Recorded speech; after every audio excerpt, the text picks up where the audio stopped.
What's up guys, this is Shan Heather and today we got Motorola Moto G30 smartphone with us. So we are going to have a quick unboxing of this retail box where we'll have a look on the device inside, its design, features, specs, a quick camera test and all of the usual unboxing stuff. But before we start, if you have not subscribed to this channel till now, then hit the subscribe button and the bell icon as well to get the notification for future uploads. So this is the front side of the retail box, a huge Moto logo, the name of the product at the bottom, and there is no picture on the front side because Motorola usually provides the picture of the device on the back side. And here we can see that we got a huge picture of the device showing the camera module. It comes with 64 megapixel quad camera setup with night vision. So that is the most highlighted feature of this device, and it comes with a 6.5 inch max vision 90Hz display, and we got 128 GB built-in storage. The device we got inside is Phantom Black in color. It comes with 6 GB RAM out of 128 GB storage. The user available storage is 108 GB. So let's open the box and let's see what we got inside. So here is our Moto G30. It comes with case pre-installed on it, so this is a good thing. Here we got some quick start guide, user manual, the SIM card tray ejector pin. Here is a 20-watt charger, and there is a very interesting point about the battery charging speed. I will tell you in a bit, but keep in mind that we got a 20-watt charger in the retail box of Moto G30 here. Here is a 3.5mm earphone and a USB Type-C cable.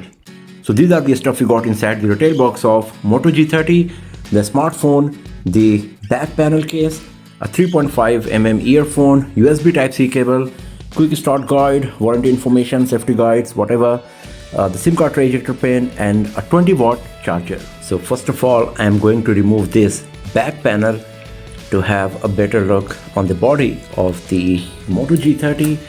And now let me remove this sticker from the screen as well.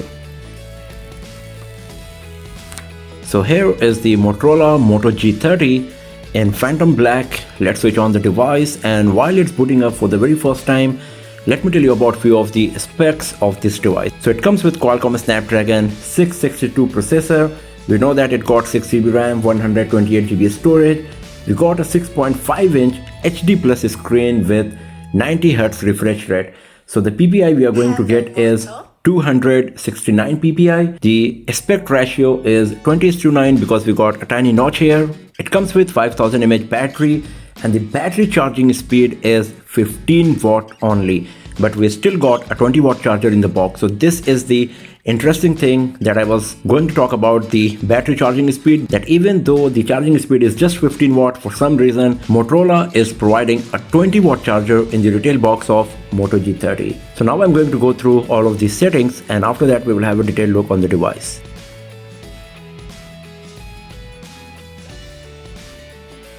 And here we go. So this is the home screen of Motorola Moto G30 smartphone. So first of all, let's talk about the design. So on the front side, we got a 6.5 inch screen. We got a bit of bezels on the sides, a bigger chin at the bottom, and we got a bit of bezels at the top as well. And here is the tiny notch that we got on Moto G30, where you will find the single 13MP front-facing camera. The screen to body ratio is 85%, and considering the price segment, it's still acceptable. It would be just nice if instead of notch there was punch hole display on Moto G30. It would give it a better and premium look. So on the right side, we got the power key with a nice texture, the volume rockers, and a dedicated physical key for launching the Google Assistant that is recently Motorola providing on all of its smartphones. It's a good thing that Motorola has moved the Google Assistant key on the right side this time, so you won't click it accidentally while holding the device, and its position is also at the top, so you won't press it accidentally when you want to press the power key or the volume rockers. On the left side, we got the hybrid dual SIM card slots, and you can use the SIM2 slot as a micro SD card slot as well. That supports up to 512 GB of micro SD card. It would be nice if we had the dedicated micro SD card slot instead of a hybrid one on this device. At the bottom we got the primary microphone, USB Type-C port, the speaker grill, and at the top we got the secondary microphone and a 3.5mm audio jack. On the back side we got the rear camera module. At the top left, the fingerprint sensor with the Motorola logo. The back panel is very fingerprint resistant. But the most interesting part about the back panel and overall the body of Moto G30 is that even though the color variant is called Phantom Black, it does not look black at all. As you can see that at this particular angle it looks like pinkish purple, and here you can see the green hues, and sometimes it looks greenish, and at that time the edges are a bit pinkish.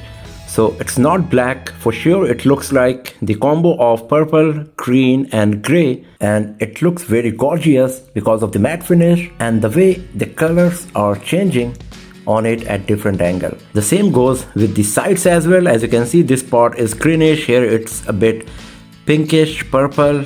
Same here at the top. You can see the same pattern here at the bottom as well, and you can see that how the color is changing between the green to pink purple, but it's not black for sure.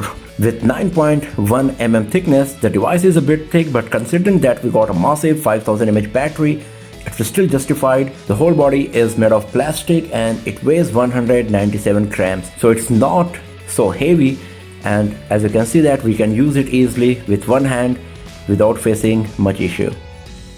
And Motorola Moto G30 comes with IP52 certification for being splash resistant.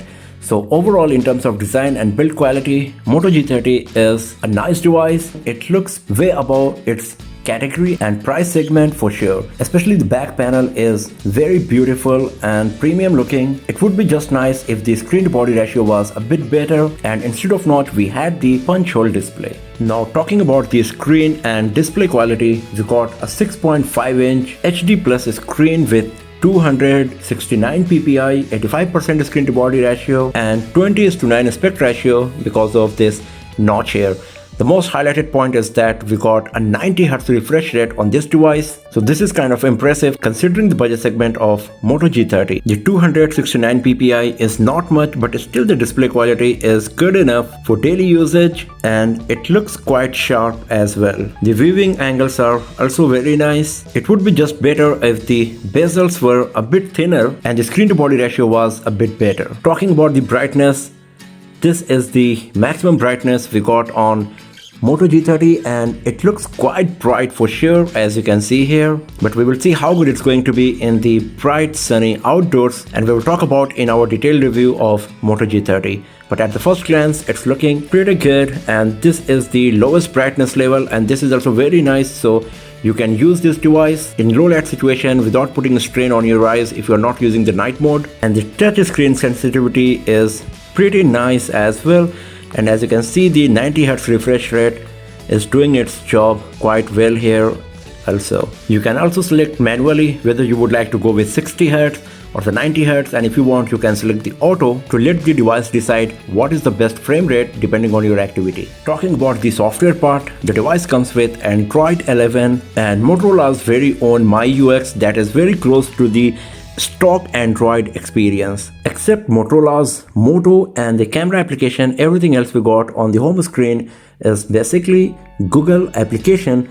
And if you go to the app drawer, once again you can see we got lots of Google applications, and the only unique ones are the Moto app, device help and the camera. The user interface is very smooth because of the Android 11 and the 90Hz refresh rate we got on the screen of Moto G30. If you go to the settings, here you can see that it's very stockish experience that we are going to get in Moto G30 while having some unique gesture-based features provided by Motorola. In terms of connectivity, this is a 4G smartphone that comes with Bluetooth 5.0, and this device also comes with NFC that you won't find in many smartphones in this price segment. Now talking about the camera, we got a 64 megapixel primary camera, 8 megapixel ultra wide angle lens, 2 megapixel depth sensor and 2 megapixel dedicated macro lens. On the front side we got a 13 megapixel camera. The rear camera can record 1080p resolution videos at 60 fps, while the front camera can record full HD resolution videos at 30 fps. If we launch the camera application, this is the user interface you will find. So you can see that we got the option in the viewfinder itself to switch between the wide angle lens and the dedicated macro lens. If you select the 4:3 aspect ratio for the pictures, you will get plenty of empty space at the bottom.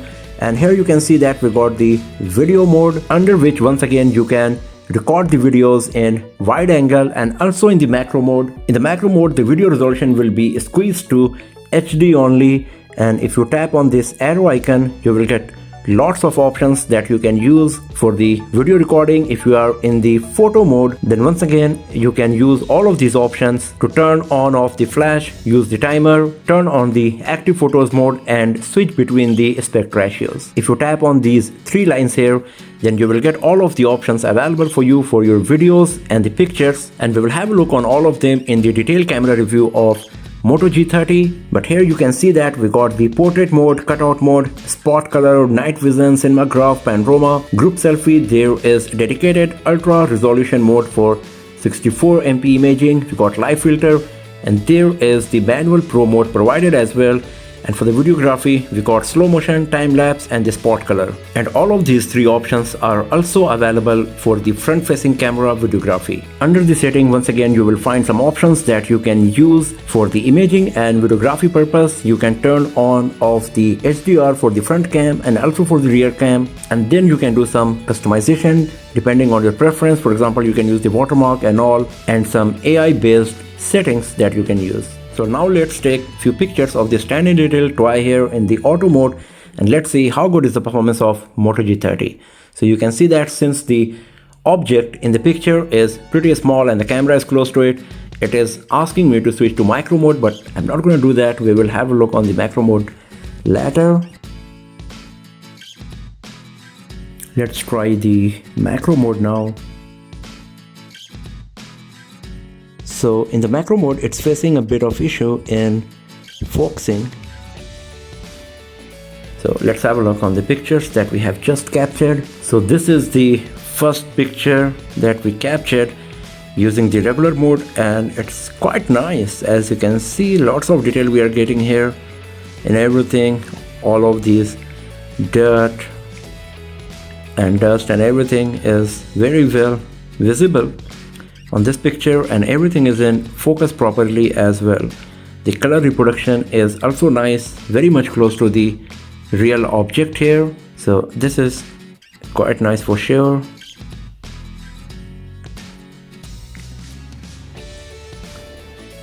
Here it seems a bit out of focus, and the focus is on this part.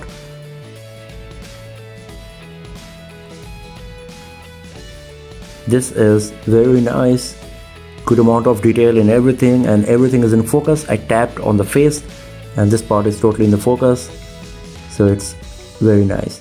And this is the macro image, and as you can see, it's out of focus. I tried for like 7-8 times by tapping on the screen as well, bringing the camera close to the object, farther to the object, but still it was always out of focus. And when I found it, it's the most in focus, then I tried to take the picture, and as you can see, it's still out of focus. So we will see how good it's going to be in the better lighting situation. Right now we are taking these pictures indoors in artificial light, so maybe this is the reason. But in rest of them, especially in this one and in the first one, the detailing and color reproduction, focusing, etc. is quite nice. The second picture was not that great, so it looks like that we are facing a bit of focusing issue, but we will see how good it's going to be in the detailed camera review of Moto G30. So overall, Moto G30 is looking a very nice budget Android smartphone in nearly every aspect. The design and build quality is nice, especially the back panel is very beautiful, and it produces different color at different angle. It would be nice if the screen to body ratio was a bit better. This device comes with a dedicated Google Assistant key, USB Type-C port, and IP52 splash resistance. We got a 6.5-inch 90Hz refresh rate screen with HD plus resolution and a 64 megapixel quad camera setup on the back. So that's all for now, friends. Thanks for watching this video. Many more videos of Moto G30 like the gaming review, benchmarking test, and comparison with other smartphones, the camera review, etc. are going to be uploaded very soon on this channel. So do not forget to subscribe it and press the bell icon to get the notification when those videos are live. And if you enjoyed watching this one, then give it a thumbs up, share it with your friends, and I will see you guys next time in another video. Have a nice day.